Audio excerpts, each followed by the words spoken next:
प्यारे बच्चों, स्वागत है आप सभी का इस कक्षा में। आज हम मध्य प्रदेश राज्य की कक्षा 7 में चलने वाली संस्कृत की जो पुस्तक है सुरभि, इसके प्रथम पाठ का अध्ययन करेंगे।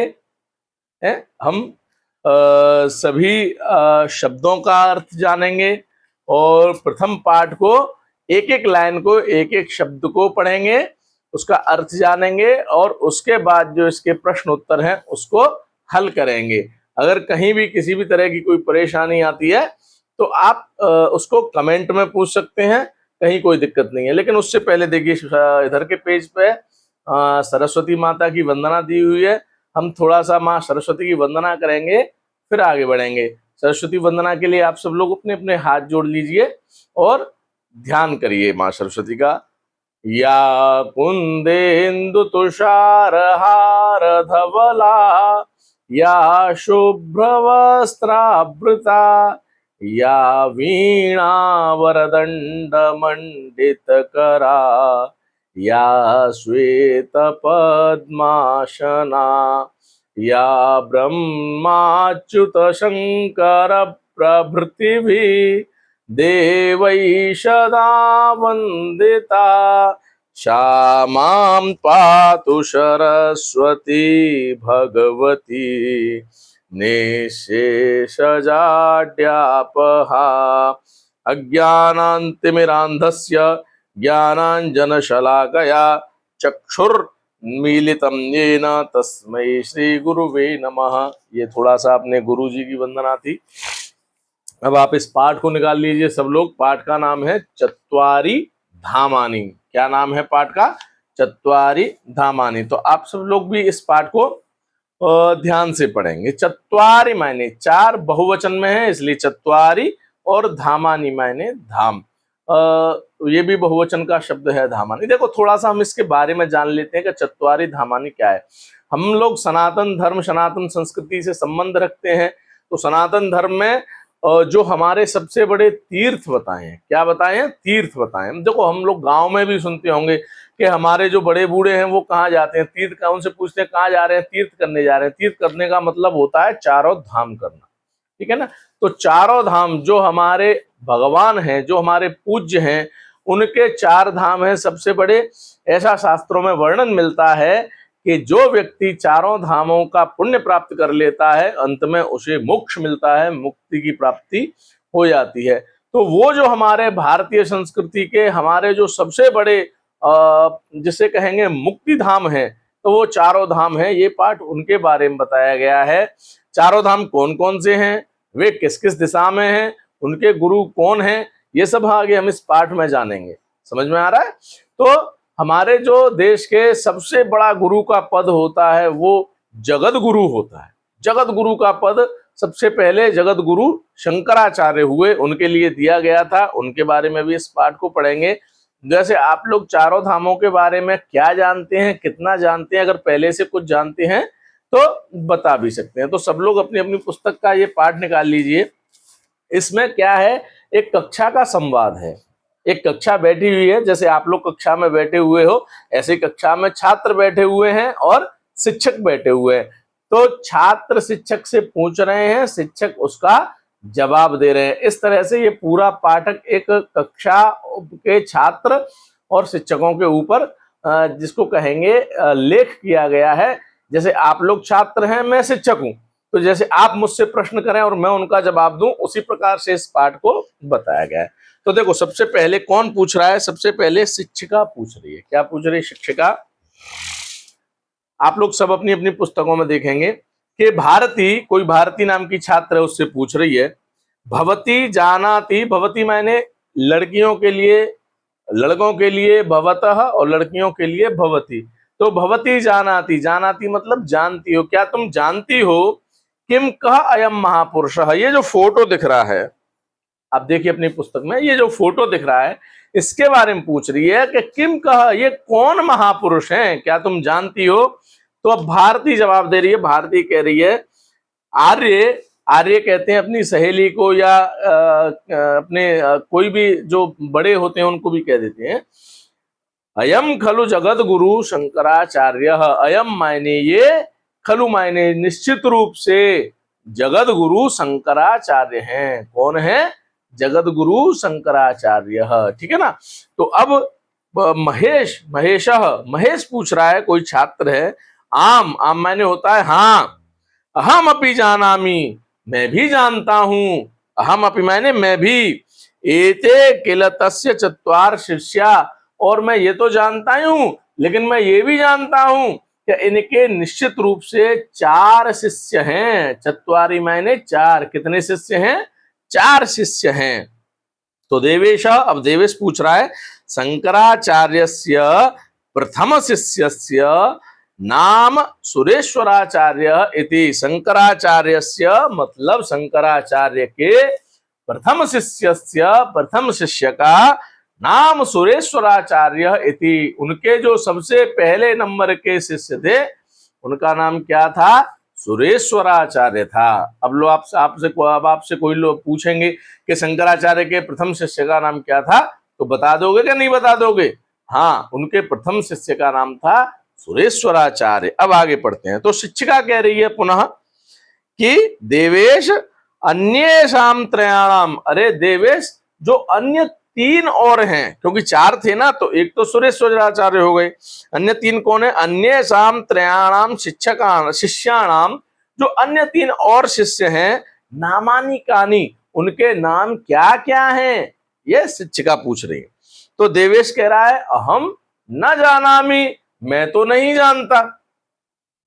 एक का जानता हूं तो बता दिया, लेकिन अन्य 3 कौन कौन से हैं ये मैं नहीं जानता। ठीक है ना। तो शारदा कह रही है, शारदा कोई छात्र है, वो कह रही है द्वितीय शिष्य, जो उनके दूसरे शिष्य हैं, उनका नाम क्या है? हस्तमालक। उसका नाम हस्तमालक था। तृतीय शिष्य त्रोटकाचार्य, और जो उनके तीसरे नंबर के शिष्य थे, कौन से नंबर के? तीसरे नंबर के, उनका नाम है त्रोटकाचार्य। और चतुर्थ शिष्य, जो उनके चौथे नंबर के शिष्य हैं, उनका नाम है पद्मपाद। अब देखिए, हमको चारों शिष्यों के नाम पता चल गए। पहले शिष्य का नाम था क्या? सुरेश्वराचार्य। दूसरे शिष्य का नाम हस्तमालक।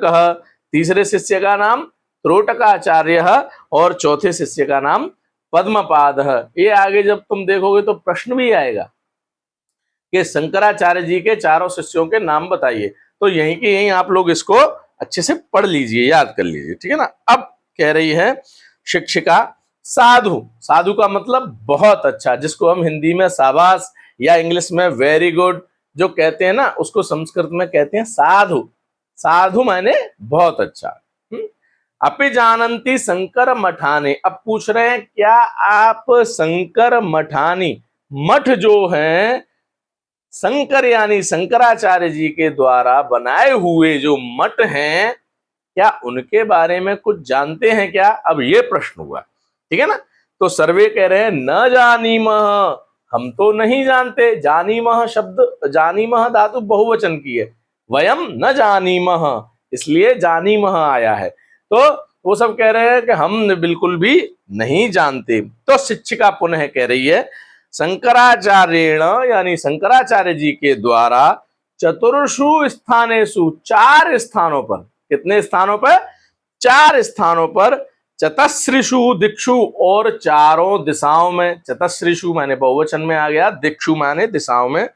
चत्वारि मठानी स्थापितानी, 4 मठों की स्थापना की। अब मठ का मतलब क्या होता है? मठ का मतलब एक अपनी बहुत बड़ा आश्रम, या एक बहुत बड़ी, जिसको गद्दी मतलब एक तरह से कहेंगे, गुरु की एक तरह से बहुत बड़ी गद्दी, या मठ माने आश्रम, मंदिर, मतलब एक तरह से बहुत तीर्थ के लिए बनाई हुई कोई जगह। ठीक है ना। तो क्या कह रहे हैं? चत्वारि मठानी स्थापितानी, 4 मठों की स्थापना की। अब कौन कौन से? तानि चत्वारि पवित्र धामानी इति प्रसिद्धानी। तानि चत्वारि, और वे चारों पवित्र धामानी, हमारे देश के पवित्र धाम, सबसे बड़े धाम, इति प्रसिद्धानी, इससे प्रसिद्ध हैं। चारों पवित्र धाम के नाम से प्रसिद्ध हैं। तो महेश पुनः प्रश्न कर रहा है, आर्य अब बताइए, उत्तर दिशि बद्रीनाथ, अगर आप उत्तर दिशा में जाएंगे तो वहां पे बद्रीनाथ धाम है, ठीक है ना। दक्षिण दिशि रामेश्वरम, अगर आप दक्षिण दिशा में जाएंगे साउथ में तो वहां रामेश्वरम भगवान है। पश्चिम दिशि द्वारका, पश्चिम दिशा की ओर जाएंगे तो वहां द्वारका धाम है। और पूर्व दिशि जगन्नाथपुरी, और पूर्व दिशा के अंत में पूर्व दिशा में जाएंगे तो वहां जगन्नाथपुरी है, जहां भगवान जगन्नाथ हैं, जिनको जगन्नाथ धाम कहते हैं ना। एक गीत भी है, जगन्नाथ चकानैन नीलांचल वारे, तू ना संभाले तो हमें कौन संभाले, वही वाले जगन्नाथ जी हैं। इति किल चत्वारि धामानि, ये चारों धाम हैं। अब शिक्षिका कह रही है सत्यम, ये बिल्कुल सही बात है, तुमने बिल्कुल सही बताए हैं, किंतु लेकिन धर्म प्रचाराय शंकराचार्येण, धर्म के प्रचार के लिए, किसके लिए, धर्म के प्रचार के लिए शंकराचार्य जी के द्वारा स्थापितानि मठानि, जो मठ स्थापित किए गए हैं, अपि चत्वारि धामानि इति, उन्हीं को ही चार धाम कहते हैं। चार धाम किसने स्थापित किए हैं, शंकराचार्य जी भगवान ने जो मठ स्थापित किए हैं उन्हीं को चार धाम कहते हैं। प्रसिद्धानि तानि चतस्रिषु दिक्षु सन्ति, और ये हम पहले ही जान चुके हैं, वे सब चारों दिशाओं में है। चतस्रिषु माने चारों, दिक्षु माने दिशाओं में है। अब भारती कह रही है तानि धामानि कानि, अब हमें ये बताइए कि वे धाम कौन कौन से हैं। तो शिक्षिका कह रही है देखिए, अब आपने प्रश्न किया है कि वे धाम कौन कौन से हैं, तो मैं बता देती हूँ। पहला धाम है श्रृंगेरी मठम, श्रृंगेरी मठ, श्रृंगेरी एक जगह है, वहां पे श्रृंगेरी मठम। दूसरा है गोवर्धनम मठम, दूसरा मठ कहाँ पे बनाया है, गोवर्धन मठ, ये कहाँ पे आगे बताएंगे। तीसरा है शारदा मठम, और चौथा है ज्योतिर्मठम। ये चारों दिशाओं में चारों मठ हैं, चारों धाम हैं, कुछ भी कह सकते हैं। अब देवेश पूछ रहा है, देवेश कस्याम कस्याम दिशि संति, ये बताइए कि ये कौन कौन सी दिशाओं में है। कस्याम, कस्याम माने कौन कौन सी, दिशि माने दिशा में ये स्थित हैं।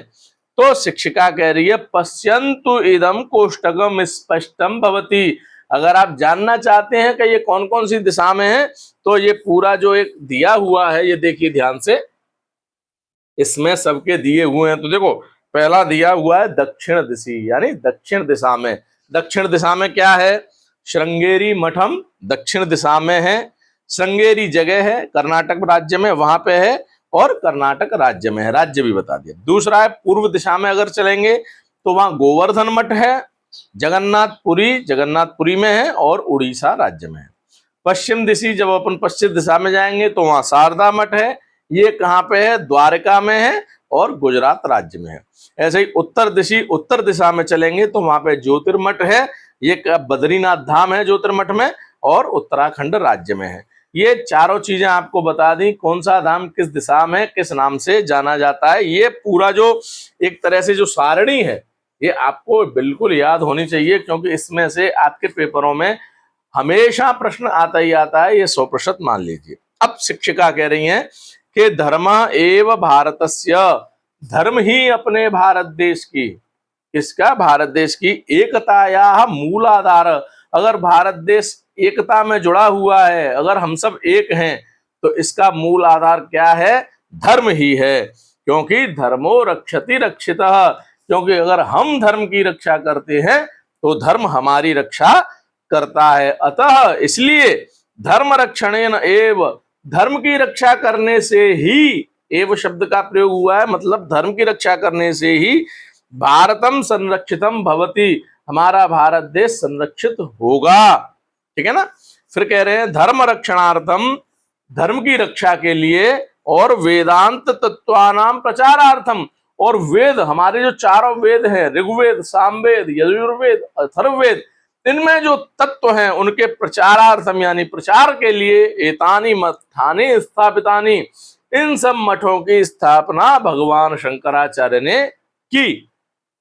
मठानाम स्थापकम जगतगुरु आदि शंकरम स्मराम, इन चारों जो मठों के संस्थापक हैं, इनकी जो बिल्कुल नींव रखने वाले हैं जो आदि गुरु शंकराचार्य, अब हम थोड़ा सा उनका ध्यान करेंगे। सब लोग पढ़ेंगे, श्रुति स्मृति पुराणानाम आलयम करुणालयम नमामि भगवत्पादम शंकरम लोक शंकरम। ये भगवान शंकर के लिए हमने वंदना की है कि श्रुति स्मृति पुराण के सबके जानकार और करुणा के आलय मतलब सब उनमें विराजमान थे। नमामि भगवत पादम, जिनको भगवान शंकर का भी अवतार माना गया।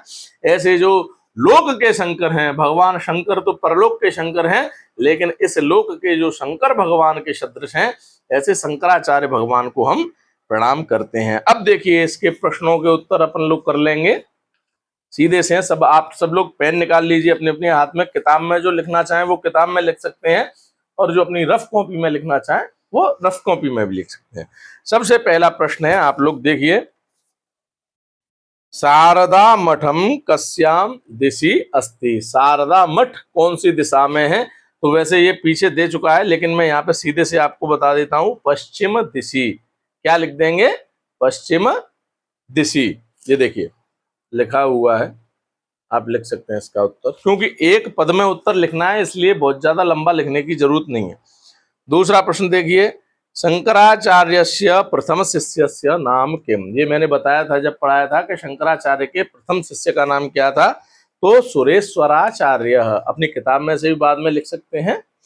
तीसरा प्रश्न देखिए, ज्योतिर्मठम कुत्र अस्ति। ज्योतिर्मठ कहाँ पे है?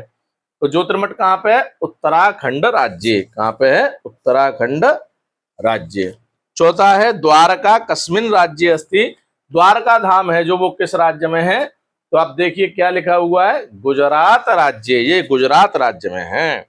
और जगत गुरु कह आसीत, ये तो बिल्कुल सरल प्रश्न है, इसको तो आप कर ही सकते हो। जगत गुरु शंकराचार्य। जगत गुरु कौन है? शंकराचार्य। ठीक है ना। अब देखो, एक वाक्य न उत्तरम लिखता। अब ये उत्तर थोड़े से बड़े हैं, इनको एक वाक्य में लिखना है। हालांकि मैंने यहाँ भी लिख दिए हैं, लेकिन अगर इनके उत्तर आप लोग किताब में से अपनी बुद्धि से छांटोगे तो बहुत अच्छी बात है। ठीक है ना। देखो, शंकराचार्येण स्थापितानाम मठानाम नामानि कानि। इसमें पूछ रहा है कि भगवान शंकराचार्य जी के द्वारा जो मठ स्थापित किए हैं उनके नाम क्या क्या हैं। तो बिल्कुल सीधी सी आपने पढ़े हैं, इसका उत्तर कैसे लिखेंगे? शंकराचार्येण स्थापितानाम मठानि नामानि। यहां तक ये जो प्रश्न है ना, मठानाम नामानि, ये तो पूरा पूरा पहले इस उत्तर में लिखेंगे आप। यहां तक नामानि तक इस प्रश्न को ही लिखेंगे। फिर जो केवल कहानी लिखा हुआ है उसकी जगह पे हम उत्तर लिखेंगे। क्या लिखेंगे? पहला है श्रृंगेरी मठम, श्रृंगेरी मठ है। दूसरा क्या कहेंगे उसको, गोवर्धन मठम। तीसरा शारदा मठम और ज्योतिर्मठम। इसका उत्तर ये भी दिया हुआ है, आप इस सारणी के ऊपर देखोगे इधर इधर, तो चारों मठों के नाम दिए हुए हैं।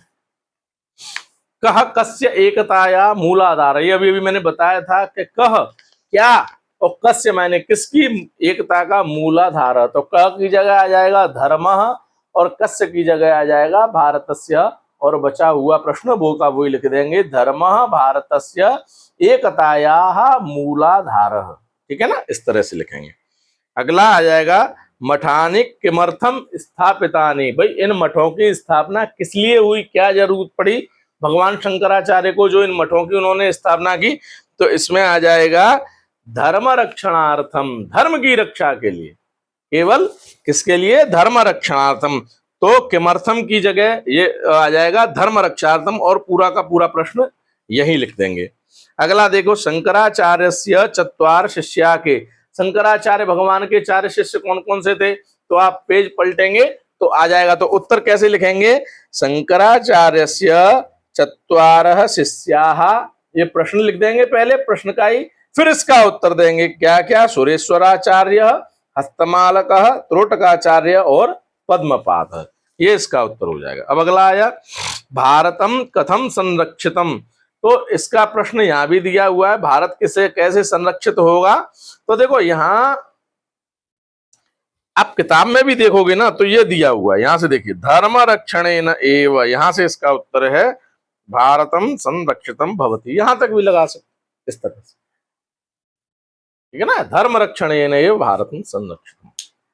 तो ये आपके एक वाक्य वाले पूरे प्रश्न हो गए। अब इधर देखेंगे तो प्रश्न नंबर 3 पे लिखा हुआ है उचितम मेलयत, अर्थात जो जिसके साथ सही उचित है।